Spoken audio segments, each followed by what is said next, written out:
تحديات كان الداخلي وقوة واحد كاس قبيل وحبائي كسعون وين دولة لماذا الصومالية ويسوي مادان maxay qaadaan Soomaaliya toosoo dhaweetana way ooyaan shirarkooda wax sareysa war wallahi waa kan ilaahay soo hadeeyay abaar markay ooyaan bay istooranayaan oo qolo fanaaniin gabaydo oo heesa la tiriyo calan la huwado oo ay kala sameey ayaa dawlad la doortaa dawladda marka hore la dooranay reer waliba wuxuu isleeyahay ama madaxweynaha heli ama ra'iisul wasaaraha heli ama kabaad heli de qolo ma soo baxaysa qolo markay soo baxdo inta dambe waxay dhahaan waryaade nimankii reer hebel baa meesha qabsadeen yay inagu dawladoobin hadaba caga haya afartiisa sano caguun baa la hayaa in reer hebel baa laga ilaalinayaa magaca iyo maamulka iyo maamuuska afar sano markaynu halkii u taaganahay ayuu baa hadana heesii dib loo qaadaa Soomaaliya tooso waa kii shirkii 20aad baynu muumad 20 goor shirtaad aragtay waan dawlad u dhalanaynin كيف يمكن اذا ما ها مساله مينا شرين ما ها مينا دولة سمين ما ها waxa مسألة waxa weeyaan cultural revolution baynu u baahanay waxaynu u baahanay dhaqan bedel waa leeyna dhaqan bedel umad suldaankeedu qayelayo madaxweynaheedu qayelayo maamuuskeedu qayelayo wada muqaddara umad qof waliba wuxuu soo gaaro wax hadayo umad qof waliba wax kasta uu qaadanayo inteeda badani ma jirto waxaan تيريدنا الدولة دي هلا رقاقة وواحد الوري ما الدولة ده وقاقة يقول ودولة ما حد كايدين كوا أهل التقوى سنة هدي مدحوينا لقى واحد يسبدل ما يعني وهي الدولة دي مدو وأمد نين معها قفية لباية صدح معها وأمد فكرة رميستي أو حقارتي أو كسعتها هذا أنت سكرين قفية لباية صدح يكون ضاعت سنة هدي اللي جايو هو أنت كلا عجاه يسمحوا صبينيا نريد هبلون بو نقول يا صمد الصيالة يا مكمل إيش أتجاه نريد هبل الذي كلنا وحيلين عجاه هيدا يكون دولة دوبني مركا أيها الأحبة إحنا نوحن أبا هالنهي ضعف الوعي العام باكرة أقويهم كواقفك بدل بين هذان وصناع الرأي وادتك بدل عقوش ومضة ووام حي ومضه عقوش ولا بدلها سيده وحوارك ولا بدلها مشاكل كنا بدوه كيماطه إلهي وحولي لقد من الله على المؤمنين لقد من الله على المؤمنين إذ بعث فيهم رسولا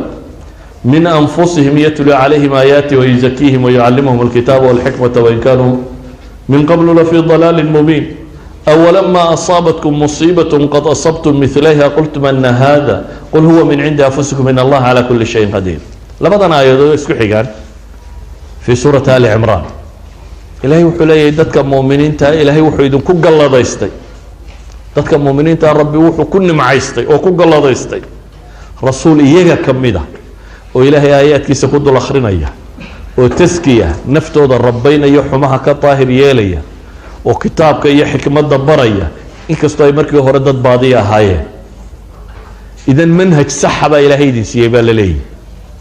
لكن هذا منهج كوي عطان محاد عيا واتشبيسان مع منهج صحة هاي ستين هذا راعي ويدو يعني إنه لا شيء إلهي وحط الماما يا سنن ذرسل له قانون باكرا إلهي إنه لا شيء ودك شيء وهذا كصحة مرتنا تقول يسنيسو هذا كقلدان مرتنا أتشبيسو سادرات بقى آياتك وحكتي إلهي وحليه أولما أصابتكم مصيبة قد أصبتم مثليها مركي أيدين هلا شيء بلايو دب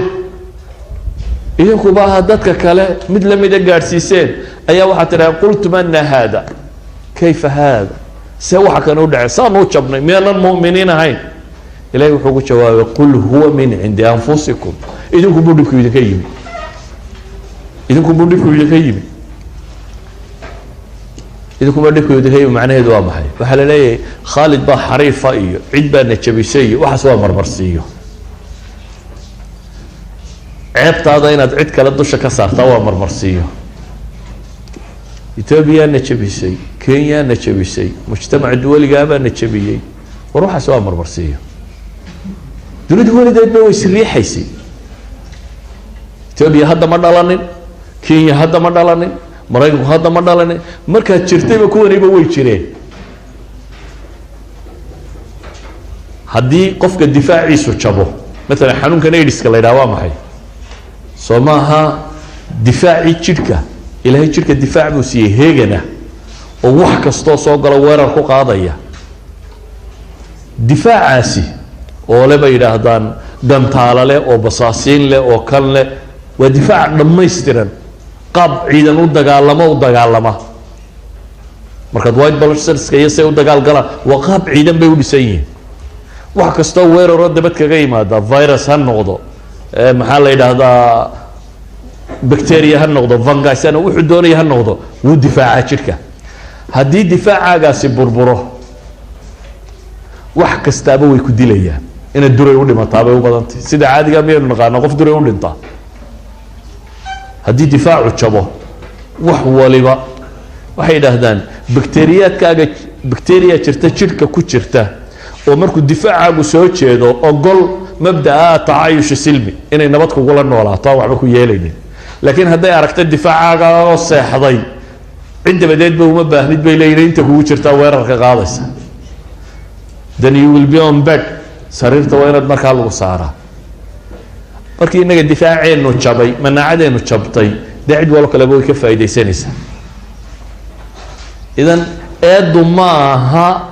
dadka dabaddu maxay waxaa noogu sameeyeen dadka dabadda ilow eedu waa adiga adigu haddaad bini aadam lagu xisaabtama noqoto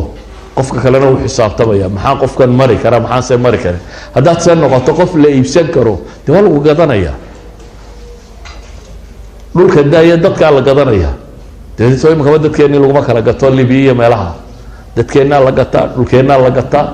xoolaheennaa la gataa wixeen oo dhan baa iiba idan waxaan u baahanahay ayuha alaxiba manaahijtu maaha waxay naga qaldamay waa ku dhaqankii waxay naga qaldamay waa cultureka aynu hadda qaadanay waxay naga qaldamay waa saynu u fakerayno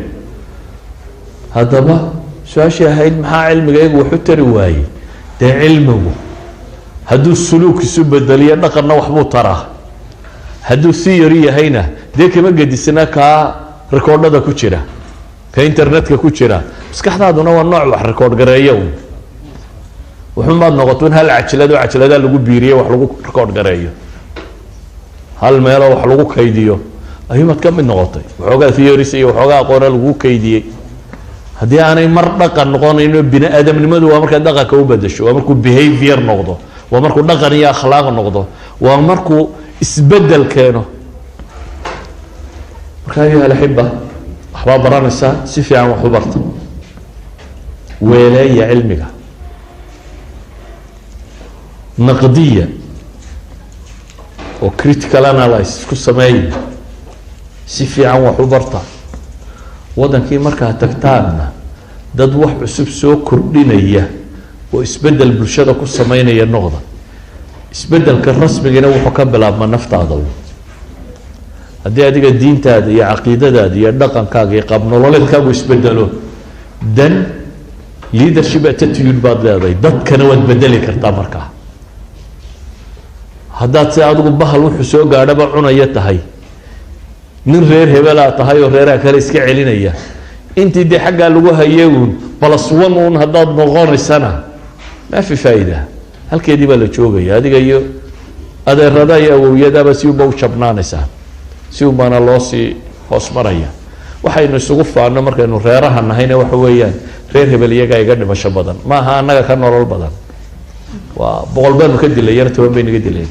dhowrkii dagaalaanu gallay dee maxaad kordhisay waa 110 nin oo Soomaaliyeed wada aakhira qabadsiiseen adna wax ma tarasan isna wax ma tarin inaad nin Soomaaliyeed aakhira u dirtaa wax dar kuma aha maaha waxaad soo kordhisay maaha wax dar maaha idan nooca ayaynu fakerin ee nooca inaynu wax kordhin karno oo caqli keeni karno oo aqoon keeni karno oo ummadan kor u qaadi karno aan dib uga fakarno sallallahu ala muhammad wa ala alihi wa sahbihi wa sallam walhamdulillahi rabbil alamin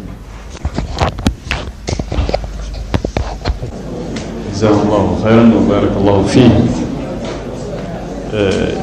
شيخنا شيخ مصطفى الله سبحانه وتعالى كأبا مريم ميزان حسناتي أوغيا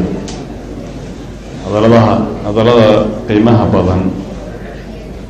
ودمان تنانو بهنه sheekha waxaan isdhahaya aniga xoogaa intaa ka badan waayo hadalkiisa kama daalay saan sheegnay habeen horena waxaa weeye khibro aruurtay iyo cilmi aruuray oo isku tegay waxaan ku qaadanaynaa nusaac